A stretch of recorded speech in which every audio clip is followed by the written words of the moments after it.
বন্ধুরা, আমি পিয়ালি রয় আর আমার নতুন ইউটিউব চ্যানেল হোম অ্যান্ড অ্যাওয়েতে তোমাদের সকলকে স্বাগতম। আশা করছি তোমরা আমার পাশে থাকবে। তোমরা যারা আমাকে পার্সোনালি চেনো তারা হয়তো জানো যে আমি আমার প্রিয় শহর কলকাতা ছেড়ে মিডল ইস্ট কান্ট্রি বাহরিনে এসে পাড়ি দিয়েছি। বাহরিন কিন্তু ছোট হলেও খুব সুন্দর একটি দেশ। তো বাহরিনে কিন্তু আমরা সুযোগ পেলে এদিক ওদিক ঘুরতে যাওয়ার চেষ্টা করি। আমরা বলতে আমার মেয়ে আরোহী রয় আর আমার হাজব্যান্ড অরিত্র রয়। এরা দুজনেই ঘোরার পাগল, তার সাথে তো আমি আছি। এরকমই বৃহস্পতিবার দিন হঠাৎ 5:30টার সময় ঠিক করা হলো যে এখানকার সব থেকে বড় মল দিলমনিয়া মলে যাওয়ার জন্য।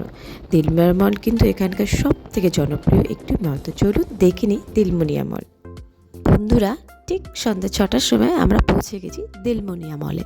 মলের বাইরেটা কিন্তু ভীষণ সুন্দর, ভীষণ পরিষ্কার আর ভীষণ বড় একটা জায়গা নিয়ে, যেখানে বাচ্চারা কিন্তু ভীষণ মজা পেয়েছে। তো বলে রাখি তোমাদের, আমরা কিন্তু এখানে 3 জনে আসিনি।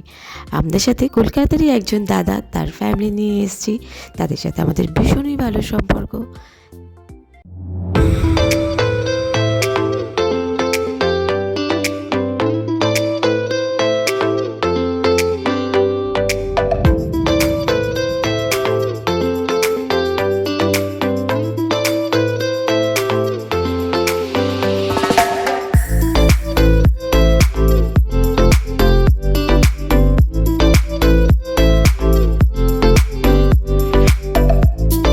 আমরা এবার এসে হাজির হয়েছি এই দিলমনিয়া মলের স্পেশাল অ্যাট্রাকশন অ্যাকোরিয়ামটির সামনে। এটিকে অ্যাকোরিয়াম অফ বাহরিনও বলা হয়। এটি মিডল ইস্ট রিজিয়ানের সর্বপ্রথম সিলিন্ড্রিক্যাল অ্যাকোরিয়াম, যার উচ্চতা 17 মিটার অর্থাৎ 56 ফিটের মতো, আর যার ডায়ামিটার বা ব্যাস হচ্ছে 7 মিটারের মতো অর্থাৎ 22 ফিটের মতো।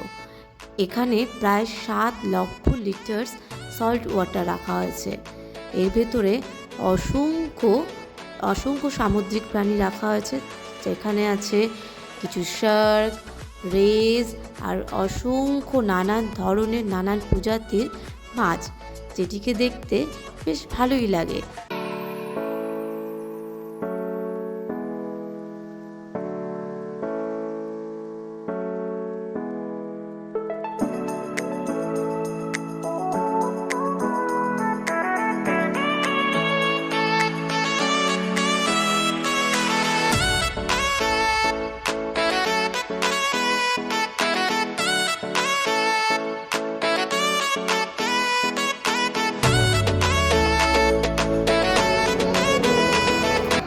সেদিনের সবচেয়ে মজার ঘটনা তো তখনই হয়েছিল যখন এদের আইস স্কেটিং করার ইচ্ছে জাগলো।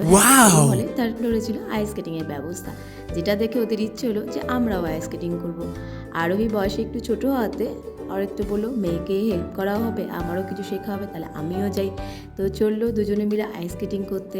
আরোহী যতটা আনন্দ নিয়ে আইস স্কেটিংয়ের উদ্দেশ্যে গিয়েছিল, ততটা আনন্দ কিন্তু ওখানে গিয়ে মোটেও পায়নি। ও রীতিমতো ভয় পাচ্ছিল। স্কেটিং শুজের উপর দাঁড়িয়ে ও আইসের উপর একদমই হাঁটতে পারছিল না। ও ডলফিনের ওপর বসেই ছিল, আর অরিত্রও চেষ্টা করছিল ডলফিন নিয়ে মেয়েকে এগিয়ে নিয়ে আসার। যাই হোক, না জেনেও ওরা প্রথমে চেষ্টা করেছিল, এটাই অনেক বড় কথা।